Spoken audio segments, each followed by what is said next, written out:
নমস্কাৰ সকলোকে মোৰ এটা নতুন লগলৈ স্বাগতম জনাইছো। থাম্বনেইলখন চাই নিশ্চয় গম পাইছে আপোনালোকে।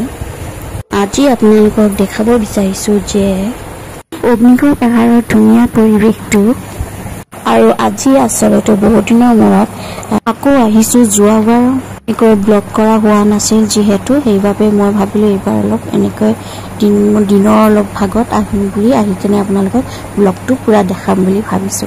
সেইবাবে তো আহক চাওকচোন পুৰা ভিডিঅ'টো। আৰু আজি আমি তিনিজনে এনেকৈ ওলাই আহিছো আৰু বতৰটো খুব ধুনীয়া কৰি আছে। সেয়ে ভাবিলো আপোনালোকক অগ্নিগড় পাহাৰখন অলপ ভালকৈ দেখাম বুলি।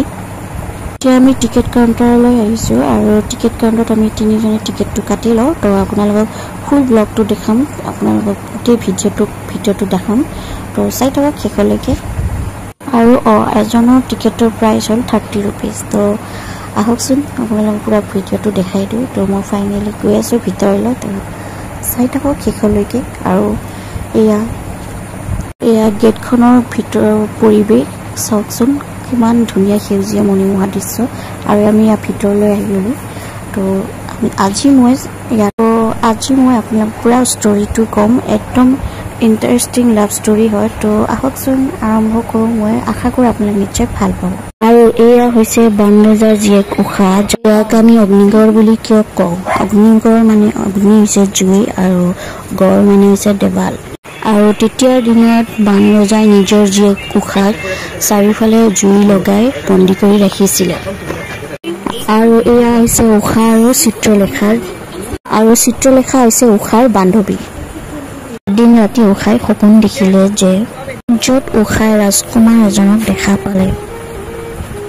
ৰাজকুমাৰজনক দেখা পাই উষাই চিত্ৰলেখাক আহি নিজৰ বান্ধৱীক ক'লে কথাটো যে তাৰ পাছত চিত্ৰলেখাই যিহেতু ছবি আঁকাত খুব পাকত আছিলে, যে চিত্ৰলেখাই যেতিয়া ৰাজকুমাৰজনক আঁকিলে আৰু আঁকাটো শেষ হোৱাৰ পাছত দেখা পালে যে ৰাজকুমাৰজন বেলেগ কোনো নহয়, শ্ৰীকৃষ্ণৰ নাতিয়েক অনিৰুদ্ধ হয়। চিত্ৰলেখাই যেতিয়া অনিৰুদ্ধ আৰু উষাৰ মাজত বিয়া কৰাই দিয়ে, ইয়াত যে মূৰ্তি বনোৱা আছে অনিৰুদ্ধ এইটো চাইডে আৰু ইফালে মাজত আছে উষা আৰু চাইডৰ ফালে আছে চিত্ৰলেখা। আৰু এই কথাটো বানৰজাৰ কাণত যোৱাত আৰু বানৰজা বহু দুষ্ট হয় আৰু অনিৰুদ্ধক কাৰাগাৰত বন্দী কৰি ৰাখিলে আৰু গড়খনক উষাক ৰখা হ'ল চাৰিওফালে জুই লগাই। এয়া দেখাইছে শ্ৰীকৃষ্ণ আৰু মহাদেৱৰ মাজত হোৱা যুদ্ধ। এই যুদ্ধক হৰিহৰৰ যুদ্ধ বুলি কোৱা হয়, যিহেতু শ্ৰীকৃষ্ণ আৰু মহাদেৱ বহুতেই বীৰ। এই যুদ্ধত কেতিয়াও অন্ত পৰা নাছিলে আৰু গোটেই পৃথিৱীখনে কঁপি গৈছিলে। গতিকে এই যুদ্ধখন ৰখাবৰ বাবে ব্ৰহ্মদেৱ আহিল, বাকী দেৱ দেৱীও আহিল আৰু আলোচনাৰ মৰ্মে উষা আৰু অনিৰুদ্ধক বিয়া পাতি দিলে।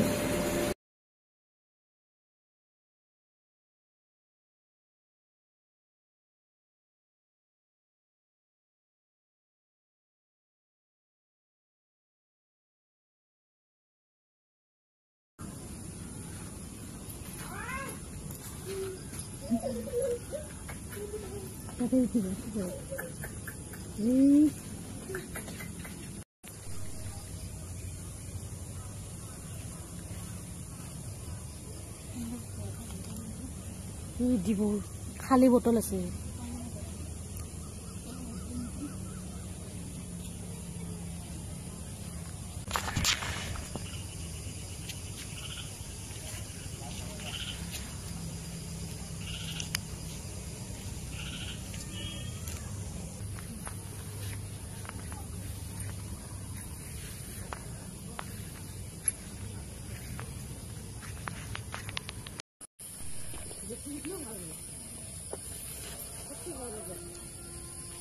আশা কৰোঁ আপোনালোকে অনিৰুদ্ধ আৰু উষাৰ লাভ ষ্টৰিটো ভাল পালে আৰু কেনেকুৱা পালে কমেণ্ট ছেকশ্যনত জনাব।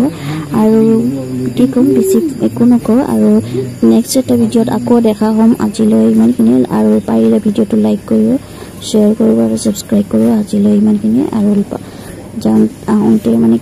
যাওঁতে গধূলি হ'ল আৰু ইয়াৰ পৰা আমি ওলাওঁ। তো এই আছিল আপোনালোকৰ পুৰা উষা আৰু অনিৰুদ্ধৰ লাভ ষ্টৰি। তো কেনেকুৱা পালে কমেণ্টত জনাব। আজিলৈ বাই।